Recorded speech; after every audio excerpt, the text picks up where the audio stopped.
प्रकृत में एथिपाई बीजेडी छाड़ीदेले अरिंदम गोटी गोटी करी खोलुछि सबु पोल।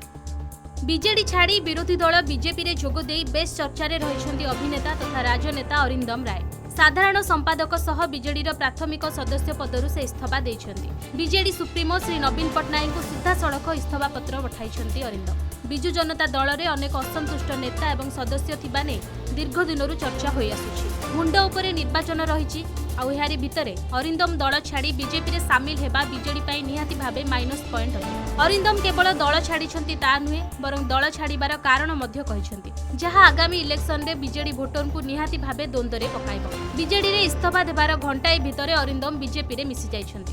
बीजेपी राज्य सभापति मनमोहन सामल एवं बीजेडी रु तड़ा खाई बीजेपी मुहा होइथिबा विधायक प्रदीप कुमार पाणिग्राही उपस्थिति रे अरिंदम बीजेपी रो सदस्यता लाभ करिसथि। तेबे बीजेडी छाड़ीबा नै अरिंदम कहिसथि कि मुख्यमंत्री नवीन पट्टनायक व्यक्तित्व रे प्रभावित होई से दल रे जोग देइथिले, किंतु एबे बीजेडी सुप्रीमो को भेटिबा स्वप्न होई गलानी। बीजेडी पूर्वरु जे भली कार्य करुथिला वर्तमान तार शैली संपूर्ण बदली जाइछि। ए सबु सह से खाप खुआई पारिले नै, तेनु बीजेडी रे काम करिबार सुजोग नाही अनुभव करी से दल छाड़ीबा उचित मणिले। एबे जेउठी स्वागत सम्मान एवं भल पाइबा मिलिला से सेठी जोग देइछन्ती बोली कहिसथि। अरिंदम आहुरी मध्य कहिसथि कि बीजेडी पई से अनेक कार्य करिसथि। 2009 रु से बीजेडी रे मिसिथिले। 2014 निर्वाचन रे बीजेडी रो स्टार प्रचारक भाबे से काम करथिले। कटक, तिर्तोल एवं कोरापुट अनेक स्थान रे कार्य करिबा सत्ते दल रे तांको उचित मर्यादा मिलिनी। ए नै अरिंदम क्षोभ प्रकाश करिबा सह दल छाडिछथि। वीडियोटी भल लागिथिले लाइक करंतु। आगो को एभली अपडेट पाइबा पई हम चैनल को सब्सक्राइब करी पाखरे थिबा बेल आइकन को क्लिक करंतु एवं सोशल मीडिया रे हमको फॉलो करंतु।